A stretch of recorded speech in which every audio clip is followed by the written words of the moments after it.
ঘটনা বর্ণনা করতে গিয়ে র্যাব পর্যন্ত কেঁদে দিয়েছে। সত্যি এই ঘটনাটা দেখে আমারও অনেক বেশি খারাপ লেগেছে।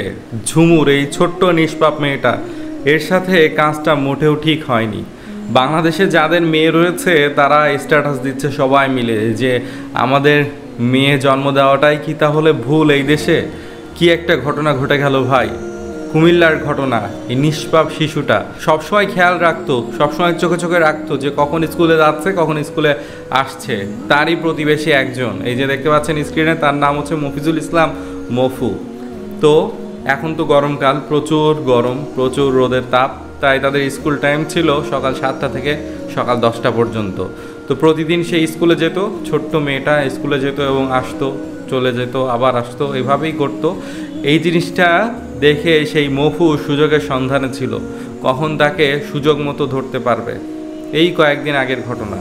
তো যখন সেই ছোট্ট ঝুমুর স্কুলে যায় এবং স্কুল শেষে চলে আসতে যায় বাসার দিকে, তখন তাকে মানে বিভিন্নভাবে কনভিন্স করে বুঝিয়ে সুঝিয়ে ধান ক্ষেতের দিকে নিয়ে যায়। ধান খেতে নিয়ে গিয়ে তার সাথে তো ওইসব করার পর যখন সেই ছোট্ট মেয়েটা চিৎকার করতে চায়, লোকজন জড়ো করতে যায়, তখন তার নিঃশ্বাস, বুঝতেই তো পারছেন, সব শেষ করে দেয়, দুনিয়া ছাড়া করে দেয়।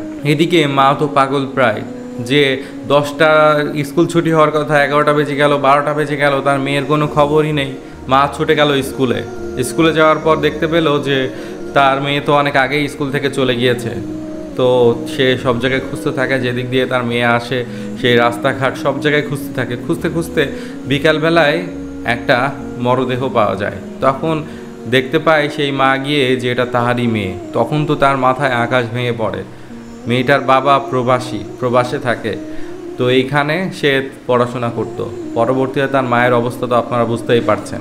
এবং যখন এই ঘটনাটা জানাজানি হয়, তখন সেই মফু কুমিল্লা থেকে পালিয়ে চাঁদপুরে চলে যায় এবং সবাই এই বিষয়টা দেখে সন্দেহ করে যে তাকে দুপুরের দিকে দেখা গিয়েছিল যে বাঁশঝাড় থেকে বের হতে তাড়াহুড়ো করে বের হচ্ছিল, ধান ক্ষেত থেকে গিয়ে বাঁশঝাড়ে বের হচ্ছিল।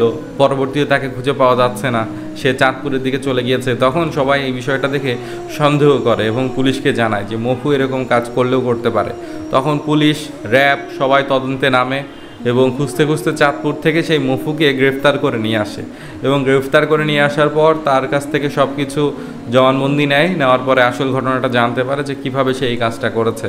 সত্যি এতটা নিষ্ঠুর মানুষ কিভাবে হতে পারে? মফু হচ্ছে তার প্রতিবেশী, দেখতেই তো পারছেন, তার বাবার বয়সী একজন মানুষ বা তার চাচার বয়সী, যেমনই হোক না কেন, এই ছোট্ট মেয়েটাকে 9 বছর ধরে তার মা বাবা পালন করছে কি তার জন্য, তার এরকম কাজ করার জন্য? এটা কোনোভাবে মেনে দেওয়া যাচ্ছে না।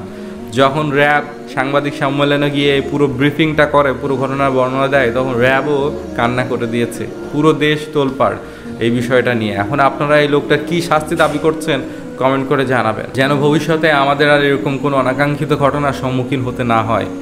আল্লাহ শিশুটাকে জান্নাত নসিব করুন এবং তার বাবা মাকে ধৈর্য ধরার তৌফিক দান করুন। এছাড়া তো আর কিছু বলার নেই। আমিন।